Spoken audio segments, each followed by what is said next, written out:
lagi bersama aku, Bunga Kaila Winardi, di channel Politik Masa Lampau.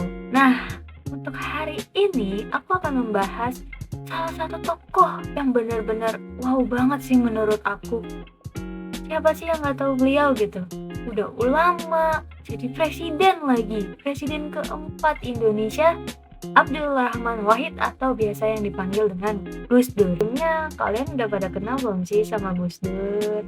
Atau yang biasanya atau nama panjangnya Abdul Rahman Wahid.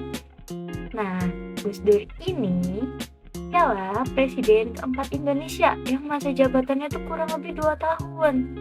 Wah, sebentar banget gak sih? Dan dia juga dikenal sebagai Bapak Pluralisme Indonesia. Kenapa? Karena kebijakan-kebijakan yang beliau buat pada saat menjabat sebagai presiden banyak yang membela hak-hak dari kaum minoritas. Nah, Gus Dur lahir pada tanggal 7 September 1940 di Jombang, Jawa Timur. Ia lahir dan tumbuh di keluarga bangsawan yang memiliki latar belakang intelektual dan keagamaan yang kuat. Ayahnya yang bernama Abdul Wahid Hashim, yang merupakan mantan Menteri Sekretaris Negara dan Menteri Agama pada masa Orde Baru. Gus Dur sendiri juga masih satu keturunan loh dengan pendiri NU atau Nahdlatul Ulama, yaitu Kiai Haji Mahasari. Maka dari itu Gus Dur tumbuh dan besar di keluarga yang menjunjung tinggi nilai agama. Nah, Gus Dur sendiri, dia ini menempuh pendidikannya di pesantren. Namun setelah lulus dari pesantren, dia melanjutkan pendidikannya ke luar negeri, seperti ke Mesir, Irak, dan Belanda, atau bahkan negara-negara Eropa yang lain. Dan dia di sana juga memperdalam kembali ilmu-ilmu agama dan filsafat Islam. Gus Dur itu pernah belajar di Al-Azhar University di Mesir, di Universitas Baghdad di Irak, dan Leiden University di Belanda. Gus Dur terus menimba ilmu hingga ke Jerman dan Prancis. Di sana, ia terpapar berbagai pemikiran-pemikiran agama Islam kontemporer. Nah, setelah beliau menyelesaikan semua studinya di luar negeri, beliau kembali ke tanah air kita Indonesia pada tahun 1971 dan beliau juga aktif dalam kegiatan-kegiatan sosial dan Islam. Beliau juga bergabung di lembaga penelitian pendidikan dan pengarangan ekonomi dan sosial yang berisikan kaum intelektual muslim, progresif, dan sosial demokrat. Beliau juga aktif mengajar di pesantren dan menjadi guru kitab dan dekan di Universitas Hasyim Asy'ari.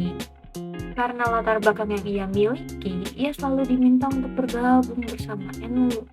Itu permintaan dari kakeknya untuk berperan aktif dan menjalankan NU.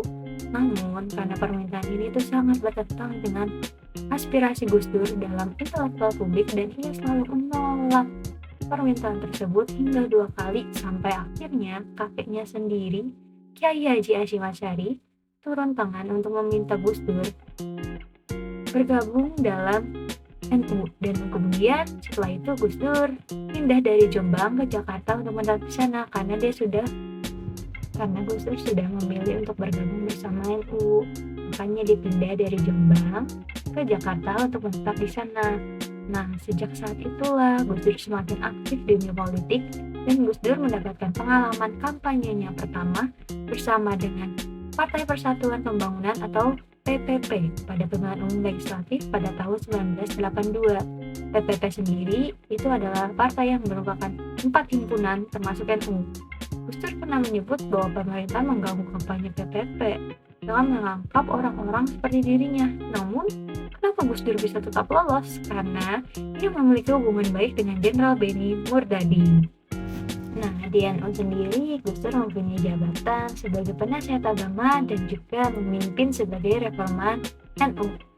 Namun, pada saat itu banyak orang yang mengira bahwa NU dalam keadaan terhenti, sehingga membuat para dewan penasihat NU akhirnya membuat tim 7. Nah, tim 7 ini juga sudah termasuk Gus Dur ya, untuk mengerjakan isu reformasi dan membuat NU hidup kembali.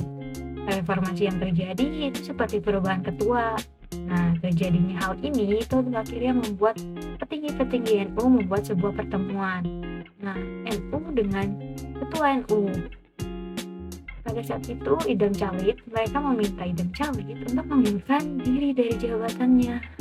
Idam Calit yang memimpin NU dari kekuasaan Soekarno sampai hingga Soeharto tentu saja dong menolak atas pengundurannya. Lagian siapa sih yang pengen suruh untuk mundur padahal kan kita yang sudah memperjuangkan juga kan. Nah, tentu saja dia pasti menolak, tapi pada akhirnya dia tetap mengundurkan diri karena mendapatkan tekanan-tekanan dari petinggi-petinggi NU itu.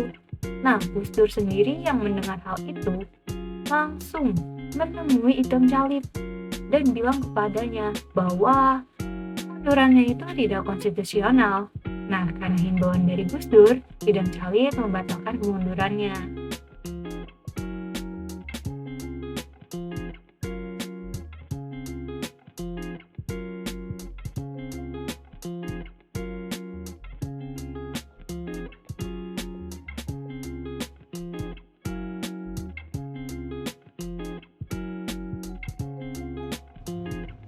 Pada tahun 1983, Soeharto lagi-lagi terpilih menjadi presiden untuk keempat kalinya yang dipilih oleh MPR dan mulai mengambil langkah menjadikan Pancasila sebagai ideologi negara. Nah, Gus Dur yang merupakan bagian dari kelompok reformasi NU ditunjuk untuk merespon hal tersebut. Ia kemudian membaca Al-Quran hingga Sunnah dan bahkan hadis untuk mencari pembenaran akan hal tersebut, dan pada akhirnya ia menyimpulkan bahwa NU harus menerima Pancasila sebagai ideologi negara. Ia kemudian mengundurkan diri dari PPP untuk kembali mendirikan NU. Gus Dur memilih untuk fokus kepada NU. Nah, karena reformasi-reformasi yang dibuat oleh Gus Dur menjadikannya terkenal di kalangan NU. Pada saat Musyawarah Nasional 1984, banyak orang yang mulai mendukung dan meminta Gus Dur sebagai ketua NU. Ia menerima tawaran tersebut, tapi dia bisa memilih siapa saja bawahan yang bekerja untuknya saat masa jabatan ia nanti. Terpilihnya Gus Dur menjadi ketua PBNU dilihat positif oleh Soeharto. Soeharto kayak, gue bakalan ambil keuntungannya lah gitu, Gus Dur dipilih oleh NU untuk sebagai ketua.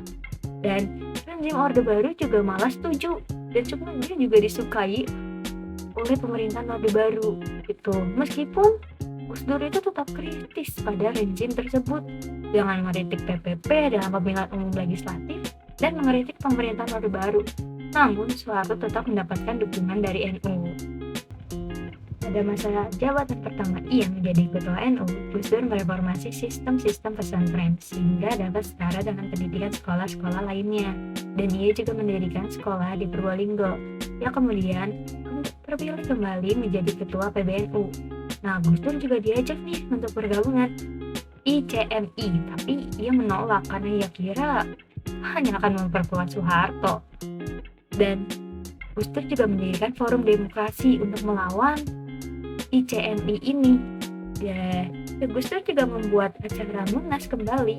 Namun Soeharto ini menghalangi acara tersebut. Ya, siapa sih yang gak kesel kalau lagi buat acara dan malah dihalangi kayak gini? Nah, kira Gus Dur mengirim surat protes nih kepada Soeharto yang menyatakan bahwa NU tidak diperbolehkan menampilkan Islam yang terbuka, adil, dan toleran.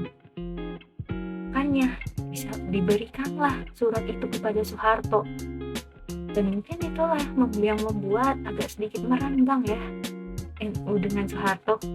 Nah, selama masa jabatan keduanya ini juga ide liberalisnya Gus Dur membuat orang-orang NU atau orang-orang lain itu tidak suka padanya. Sebagai ketua, Gus Dur harus melakukan dialog dong, terbuka hingga kunjungan ke Israel. Mungkin itu yang membuat beberapa orang tidak menyukainya ya, datang ke Israel.